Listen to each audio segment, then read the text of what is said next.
I made Miles Prowler's Jordan 1 Stash utility shoes glow. They're fakes, but here's how I did it. What is Blazing Dragon Ninjas? Got some brand new heat for y'all today. Starting this video off, I'm just showing how I did the fairy light version of the shoe, which I posted a short of, which you can check at the corner of the screen right there. This part of the video is just going to be a bit more detailed than the short, obviously, because I have more time. So as you can see, I'm clearly just hollowing out the shoe where I'll be putting the lights. This happened while I was hollowing out the shoe. That's why you wear goggles.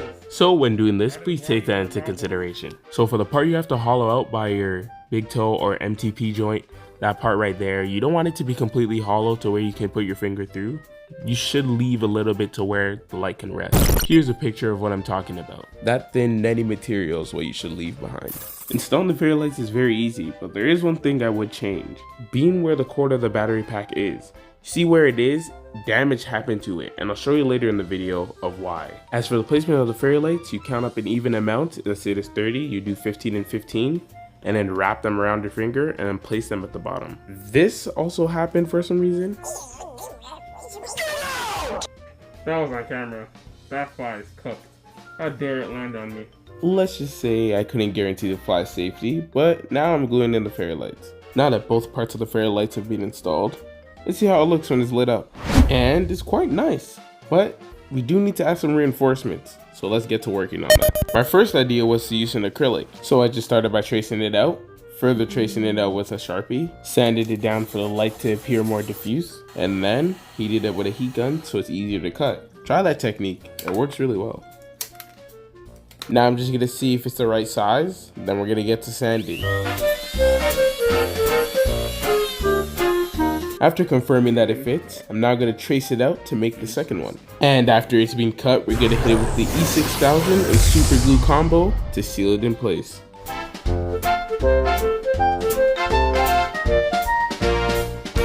Now for the other foot, I wanted to try something different. I wanted to use moldable plastic because it has more grip to the floor, because the acrylic was very slippery. So here I am just preparing it. I'm just showing you how you're going to do it if you do use moldable plastic. There are a couple pros and cons of using moldable plastic. Some of the pros being that it diffuses the light really well and is also really grippy to the floor. Though there are very heavy cons associated with using moldable plastic. Just walking on the concrete floor can make it melt. And it also picks up dirt really easily. So I would advise putting resin over it or something to protect it. The improvements to the moldable plastic idea won't even matter anymore because I do end up using something different.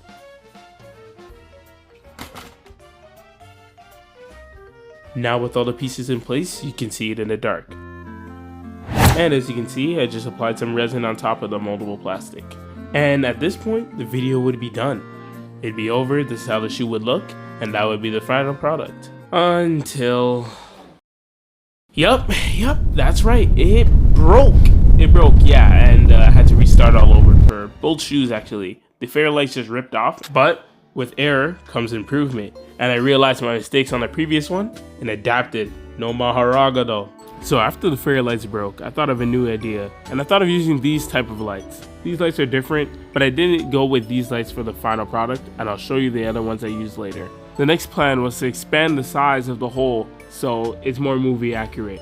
And with that, you'll just have to use 3-volt batteries to connect, and you should be complete. But I accidentally used 9-volt batteries, and that completely fried the lights, so don't do that. Now here I am installing the first pair of the 3-volt strip lights. And if this is your first time using a solder iron and wiring, I'll show you a little bit of the basics. First, you'll get some flock and you'll apply that on the copper part of the LED light. You'll also put flock on the wire, and then you can use lead to put on both the wire and the light. Now you want one track of wire to be long enough to reach the other part of the shoe. A con on why I wouldn't get these lights is because of its flexibility. As you can see, I did a really stupid idea. Now on to securing the lights into the shoes. I got a stencil and I'm gonna glue it on. Any stencil could work, clear or milky, it doesn't matter. We'll glue it on the same way I did previously with the E6000 super glue combo. Now when I started the second shoe, I realized I don't have to use a Dremel. The whole time I could have just used my X-Acto knife and cut it. Doing this is so much faster and cleaner, so definitely get yourself a sharp X-Acto blade and then cut it. And that netting I was talking about previously, this is very important here because that's where the light will rest. You can also cut the heel part with the X-Acto knife. It is still a bit tough, so I'd still use a Dremel for a smoother finish.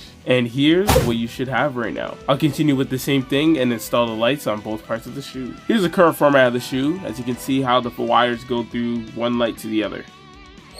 Now for my main bread and butter, something I should have used from the start, that being resin. This is the best material in this project. I don't care what anybody says. Resin is my goal. It was 10 out of 10 across the board. It was golden in visibility, durability, and traction. You can't beat that. Resin is my goal. You must expect nothing from the king. You must devote yourself solely to the king. For the king.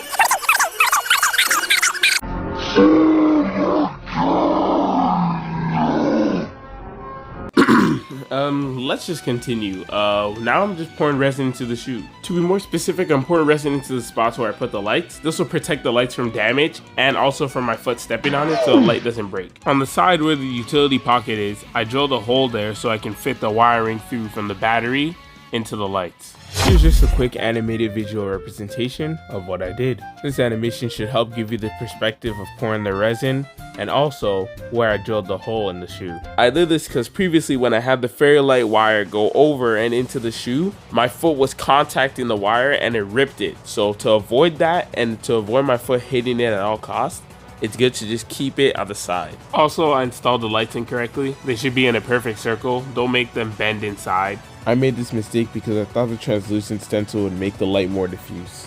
And here I just covered the huge hole that was there previously for better protection.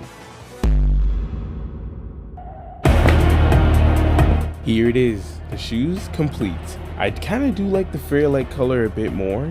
Although this one does appear more red than what it actually is in person, I still do prefer the fairy light color more. But other than that, I think these turned out perfectly. So what are your thoughts? Comment down below so I can know what your opinion is on the color and of the shoes.